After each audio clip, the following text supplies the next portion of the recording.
ফান্দে পড়িয়া বাগা কান্দে রে, বাগার এখন চৈত্র মাস মনে বড় হাহুতাস, খাওন জ্বালায় বাগা মারে রে। ফান্দে পড়িয়া বাগা কান্দে রে। চৈত্র মাস, খাল বিলের পানি শুকায়ে গেছে, বটকি আর পুঁটি মাছ আগের মতো পায়। 16 বছরে যা খাইছো খাইছো, এখন আর খাইতে পারবা না, ঠিক কিনা বলেন? এই জন্য বাংলার জনগণ দেখায় দিল, জুলুম করে ফেরাউন টিকতে পারে নাই, নমরুদ পারে নাই, ভক্তে নাসর পারে নাই, আবু জেহেল পারে নাই, উতবা সাইবা পারে নাই, তারপরে কর্নেল নাসের জামাল পারে নাই, তোমরাও পারবে না। তোমরা বলে না, এখনো যদি আমরা জুলুম করি আমরাও টিকে থাকতে পারবো না, ঠিক কিনা বলেন? এই জন্য আমরা ভাই ভাই হিসাবে আমরা চলাফেরা করব, আমরা কাজকর্ম করব, যাতে কোনো অহংকার আমার থেকে প্রকাশিত না হয়। কারণ মারা যাওয়ার পরে নেতারও কবরের অবস্থা যেমন হবে আমাদেরও তেমন হবে। নেতা বলে কাফনের কাপড় একটু লম্বা পাবে না, কবরের জায়গাও বড় পাবে না, ঠিক কিনা বলেন? আপনারা কোরআনের মাহফিলে আসছেন, এই এলাকায় আপনাদের মতো আরো অনেক আল্লাহর বান্দারা আছে, আছে কিনা? তারা যে ঘুম দিচ্ছে, মোবাইলের ইন্টারনেটে গান বাজনা দেখতেছে, এদের অনেক সওয়াব হচ্ছে আর আপনাদের গুনাহ হচ্ছে, তাই তো?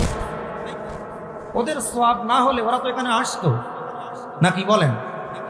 চার দোকান বসি বলবে ওয়াজ করতেছ কোন কায়দায়, কি কয় সব পয়েন্ট গণবে, কিন্তু মাগার ময়দানে পাওয়া যাবে না, কথা বলেন ঠিক কিনা? আপনারা ময়দানে আসছেন, হয়তো 12টা পর্যন্ত ঘুমের ক্ষতি হবে, কিন্তু লাভ হবে 2টা। জোরে বলেন কয়টা? এখানে আমার উস্তাদ তুল্য আলেম আছেন, হুজুরের কাছেও জানবেন। আল্লাহর হাবিব বলেন মাজালিসুল কোরআন মাজালিসুল্লাহ, ইজা মারারতুম মিন রিয়াজিল জান্নাহ ফারতাউ। আল্লাহর হাবিব বলেন কোরআনের মজলিস, কোরআনের মাহফিল, যেখানে কোরআন হাদিসের কথা বলা হবে, ওটা সাধারণ কোনো মজলিস থাকবে না, ওটা আমার আল্লাহর মাহফিল হয়ে যায়। 2 নাম্বার, তোমরা জান্নাতের বাগানে যখন যাইবে, কোরআন হাদিসের মাহফিলে যখন যাইবে, সেখান থেকে তোমরা জান্নাতের ফল ভক্ষণ করিবে। সাহাবীরা বললেন ইয়া রাসূলুল্লাহ, ইয়া হাবিবাল্লাহ, দুনিয়ার জমিনে জান্নাতের বাগান কোনটি আর জান্নাতের ফল কোনটি?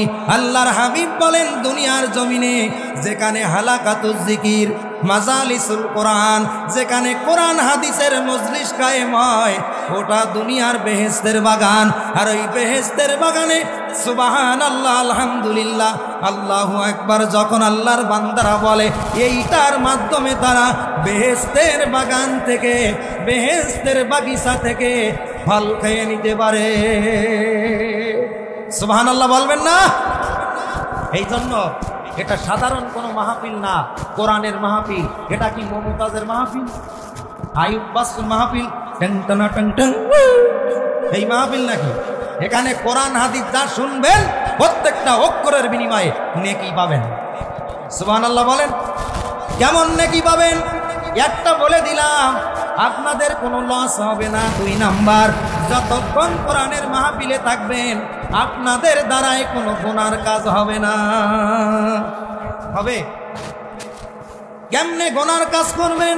আল্লাহর নবী বলেন, মুজাদ্দেদে আল ফেসানির একটা কথা বলে দেই। মুজাদ্দেদে আল ফেসানি ইমাম সেরহিন্দি, মুজাদ্দেদ তরিকার আমির উনি, ওনার বর্তমান মাজার ভারতের পাঞ্জাবে, উত্তর পাঞ্জাব, ওনার মাজার। বড় মাপের একজন আলেমে দ্বীন, উত্তর পাঞ্জাব। মুজাদ্দেদে আল ফেসানি বড় একজন আলেম। ওনার আম্মা ইন্তেকাল করেছে। জানাজা পড়ানোর পরে প্রতিদিন মাগরিবের বাদ আর ফজরের নামাজের পরে পিতামাতার কবর জিয়ারত করে। এখানে আমরা যারা আছি, পিতামাতা যাদের কবরে, মাহফিল থেকে যখন বাড়ি যাবেন পিতামাতার কবর জিয়ারত করবেন। পিতামাতা কবর থেকে আপনি সন্তান আপনাকে চিনতে পারবে। একটু জোরে বলেন আল্লাহু আকবার। মুজাদ্দেদে আল ফেসানি ইমাম সেরহিন্দি 3 দিন পরে মায়ের কবর জিয়ারত করে উনি ঘুমালেন। ঘুমানোর পরে ঘুমের ভিতরে মাকে স্বপ্ন দেখতেছেন। আমারও আব্বা কবরে, আমার আম্মাও কবরে। গত 3 দিন আগে আম্মারে আমি হাবিবুল্লাহ স্বপ্ন দেখলাম। এই স্বপ্নের ভিতরে মার সঙ্গে কথা বললাম। আমার তখন মনে হলো আমার মা কবরে না, আমার মা জীবিত আছে। যাদের মা বাপ কবরে, আপনজন কবরে, স্বপ্ন যখন দেখেন তখন কিন্তু মনে হয় না আমার মা বাপ কবরে আছে।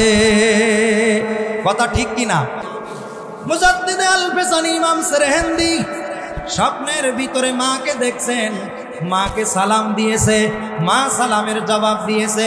মুজাদ্দিদে আল ফেসানি বলতেছে, মা আপনি কেমন আছেন? আলহামদুলিল্লাহ বলবেন না? এখানে যারা আছেন কোনোদিন পিতামাতার কাছে যেই বলেছেন, মা তুমি চলাফেরা করো, দেখতে তো ভালোই লাগে, অসুস্থ না, কিন্তু তুমি কেমন আছো মা? আমি তোমার সন্তান, তুমি যদি না বলো আমি বসবো কেমনে?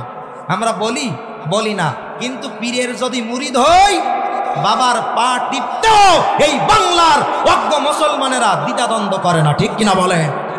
আর যে টিপ মুরিদের দ্বারায় পা টিপে নেয়, ওই পীরের ঠ্যাং কেটে নেওয়া ভালো।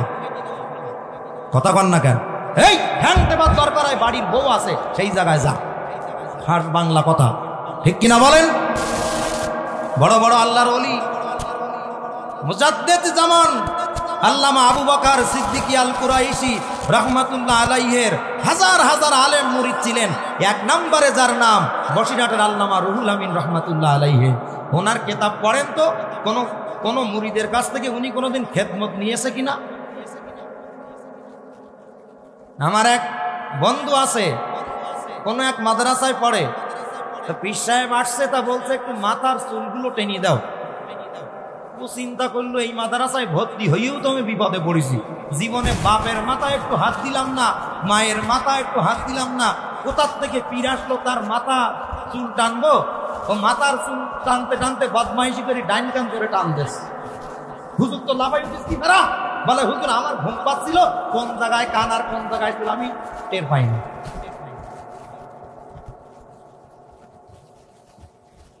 যে যত বেকায়দা, তারে টাইট করার জন্য আরো বড় বড় মাল রেডি, ঠিক কিনা বলেন? যে শেখ হাসিনা বলেছিল পদ্মা সেতু হবে না, ডক্টর ইউনূস বলে পদ্মা সেতু হয়েই গেল। ডক্টর ইউনূসের কান ধরিয়ে পদ্মা সেতুর পানিতে সুপাবো আর তুলবো। এখন সেই ডক্টর ইউনূস চেয়ারে। তোমরা যতই দোয়া ইউনূস করো কাজ হবে না, কারণ দোয়া ইউনূস তখন চেয়ারে। ভয় লাগলি দোয়া ইউনূস চলে, তাই ইউনূস বলে আমি তো চেয়ারে, কি দোয়া পড়বি? তাহলে বাবারও বাবা আছে না? মুজাদ্দিদ আল ফেসানি বলে, মা আপনি কেমন আছেন? মা বলে, বাবা ভালো আছি, তোমার মতো হক্কানি আলেম সন্তান আমি গর্ভে ধারণ করেছি, আমি কেন ভালো থাকবো না? ও বাবা, তোমার কাছে আমি একটা রিকোয়েস্ট করি, তোমার কাছে একটা আবদার করি বাবা, আগামীকাল থেকে তুমি মুজাদ্দিদে আল ফেসানি আমার সন্তান যখন, আমি মায়ের কবর তুমি জিয়ারাত করবে, জিয়ারাত করার পরে একটু সময় নিয়ে তুমি আমার কবরের ধারে চুপচাপ দাঁড়িয়ে থাকবে।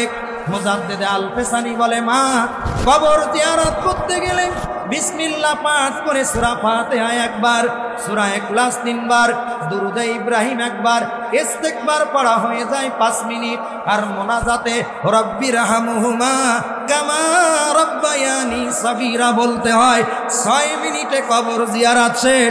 জিয়ারতের পরে কেন তোমার কবরের ধারে আমি দাঁড়িয়ে থাকবো? মুজাদ্দিদে আল ফেসানির মা বলে, বাবা তুমি যখন আমার কবর জিয়ারত করতে দাঁড়াও, আল্লাহর অসংখ্য নূরের তৈরি ফেরেশতারা তোমার মা আমি আমার কবরের উপরে এত পরিমাণ আল্লাহর রহমত বর্ষণ করে, ওই রহমতের কারণে আমি কবর থেকে বাবা তোমার চেহারাটা দেখতে পাই না। কবর জিয়ারত করে তুমি যখন থেমে যাও, আল্লাহর রহমতের ফেরেশতার তখন চলে যায়, তখন কবর আর তোমার মাঝখানে কোনো পর্দা থাকে না। এই জন্য জিয়ারত করার পরে ফেরেশতারা যখন রহমতের বাড়ি দ্বারা নিয়ে চলে যায়, তুমি একটু দাঁড়াবে, কবর থেকে আমি মা তুমি সন্তানের চেহারাটা প্রাণ ভরে আমি একটু দেখতে পাই। এখানে যারা আছেন যতক্ষণ এই মাহফিলে থাকবেন, আল্লাহর নবীর হাদিস প্রমাণ করবে আপনার পিতামাতার কবরের আযাব ততক্ষণ ফেরেশতারা বন্ধ করে রাখবে। তাহলে এখানে যারা আসছেন নিজের গুনাহ হচ্ছে না, অপরদিকে মা বাপের কবরে যদি আযাব হয় ওটাও বন্ধ। এই জন্য জবান খুলে বলেন আলহামদুলিল্লাহ। জোর হলো না, আরো জোরে, আরো জোরে আলহামদুলিল্লাহ। এই জন্য কোরআন হাদিসের মাহফিলের বিরোধিতা করলে হয় না, যারা করে এদের কপাল মরার আগে পুড়িয়ে যায়। কোন এক নেতা বলেছিল এই প্রতি পাড়ায় পাড়ায় এই কোরআনের ওয়াজ মাহফিল হওয়ার কারণে পালা গানটানের সংখ্যা কমিয়ে গেছে। ওরে মুসলমান হুনো হুনার এখন ওই যাত্রা গানের জন্য হঠাৎ কোরআন খইয়ে যাচ্ছে। উনি মুসলমানের প্রোডাক্ট না দিল্লির প্রোডাক্ট আমার আল্লাহই ভালো জানে। কারণ মুসলমান যে ইমানের কলেমা পড়ি মুসলমান হয়েছে, নামাজ পড়ে রোজা রাখে, এরা কোরআন হাদিসের বিরুদ্ধে কোনোদিন কথা বক্তব্য দিতে পারে না।